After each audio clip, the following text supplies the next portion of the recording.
Un saludo y agradecimiento a las personas que están viendo mi video. Mi nombre es Mariana Andrea Orozco Betancourt y estudiante de Derecho de segundo semestre de la Universidad Pontificia Javeriana Cali.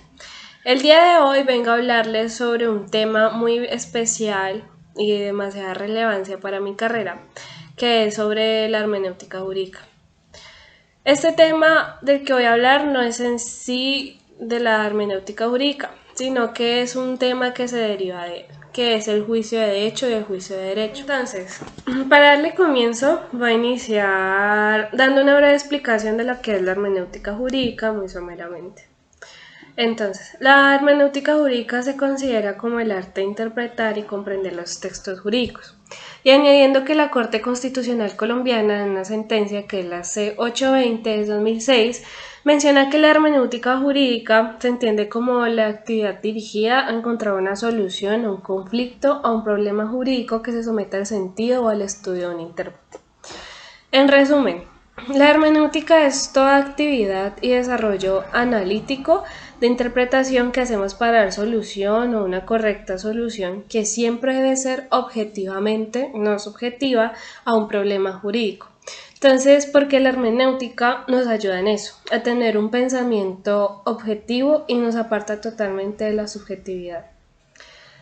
Y bueno, ahora sin más preámbulos voy a hablar sobre el juicio de hecho y el juicio de derecho, que consiste en lo siguiente. Entonces, este tema está contenido en un esquema, el cual nos ayuda a los jueces o a las personas que necesitamos interpretar a hacer un debido proceso a la hora de resolver un caso o concreto una sentencia, y pues este método es con el cual debe usar el juez para poder justificar su decisión. Y este también debe usar algunos métodos de interpretación, como por ejemplo la ponderación. Este esquema debería ser necesariamente utilizado por los jueces, ya que así van a caer en menos falencias a la hora de decir un fallo y esto les evitaría tener graves sanciones. Entonces, pues como ya había dicho, el juicio de hecho y de derecho necesariamente deberían aplicarlo las personas que tienen que interpretar textos jurídicos, y pues también aplica para la interpretación de otros textos científicos o religiosos, pero pues en este caso vamos a hablar de lo jurídico. En el juicio de hecho y de derecho, por el ámbito jurídico, los abogados y los jueces deberían usar este método porque eso sería una buena guía y sería como lo más ideal para este tipo de personas que necesita hacer la interpretación de forma jurídica y no cometa errores en su decisión. Y por consiguiente, entonces tenemos que están a la hora de interpretar la sentencia según el esquema, están los hechos particulares, que es en sí son los hechos en bruto. Después está el proceso, que son los hechos alegados. Y después están las partes, que son el diálogo sobre los hechos, las intervenciones de las partes y pues el litigante como el juez. Entonces, ellos por consiguiente deben usar los métodos que yo anteriormente había dicho, que era como el ejemplo de la ponderación o de la interpretación constitucional. Entonces, y después de esto, ellos deben buscar los significados. El juez debe buscar unos diferentes significados para, tanto de los hechos como de las normas. Entonces, y después de hacer todo este proceso, debe justificarlo. Todo debe ir argumentado, pues de acuerdo con el derecho, porque no puede ser algo arbitrario, que se le haya ocurrido en el momento, que quiso estipularlo así porque quiso, no, todo tiene que ir justificado. Entonces, como estaba diciendo, todo lo anterior, todo debe ir enlazado, todo debe ser coherente. Entonces, todo con lo que va justificado, todo probado, interpretado, argumentado, para así poder dar el fallo y sus conclusiones. Todo esto debe ser coherente, claramente, pero pues sí debe llevar una lógica, que la lógica en sí consiste en dos premisas y una conclusión. Y esa se considera como una lógica tradicional, pero esa lógica tradicional ya no es suficiente. Entonces, esta lógica tradicional la convierten en un silogismo amplio, o sea que amplían la que ya existe y siguen las dos premisas y la conclusión, pero en cada parte se amplía. Entonces, en la premisa 1 consiste que está la norma. Entonces, la norma es como el enunciado lingüístico, el enunciado normativo en sí.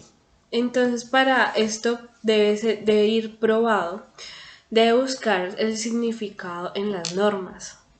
Aquí es donde también deben ir aplicados los métodos, también donde debe estar todas las teorías del derecho y las fuentes.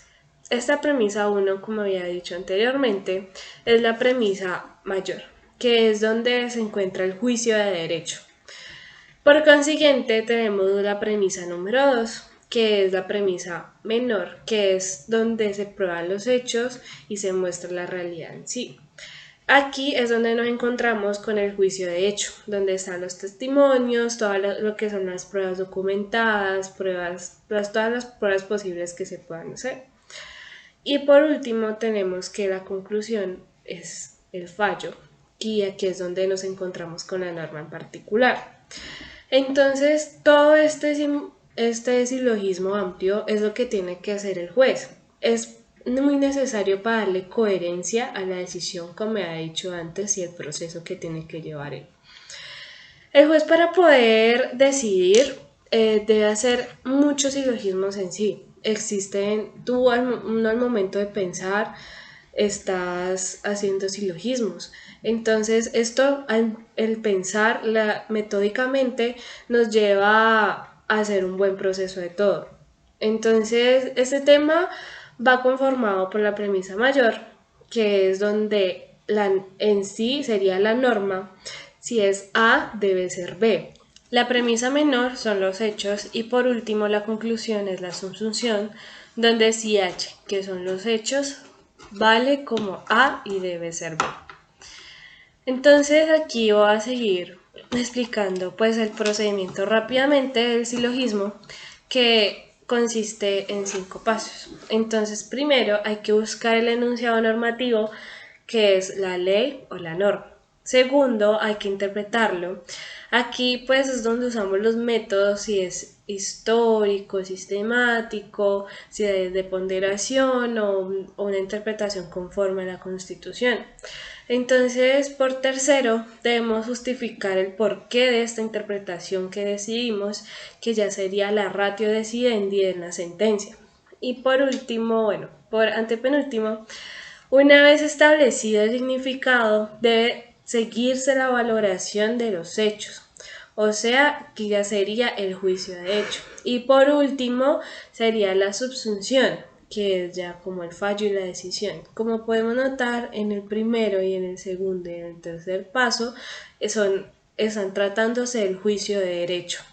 Y el cuarto y el quinto ya serían el juicio de hecho y el quinto ya sería la conclusión. Entonces, en caso de no hacer este silogismo, o sea, de hacer este debido proceso, esto puede conducir al juez o a la persona que haya decidido un fallo.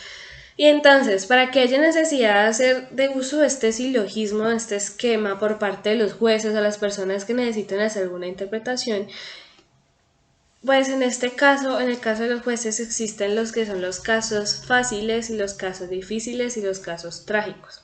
Entendiendo los casos fáciles como aquellos que para el ordenamiento jurídico ya tienen una norma subjetiva, ya está normatizado, ya no hay que divagar buscando otra respuesta, pues porque ya está. Los casos difíciles son los que para el ordenamiento jurídico tienen más de una respuesta y uno tiene que buscar y indagar para poder decidir sobre este hecho.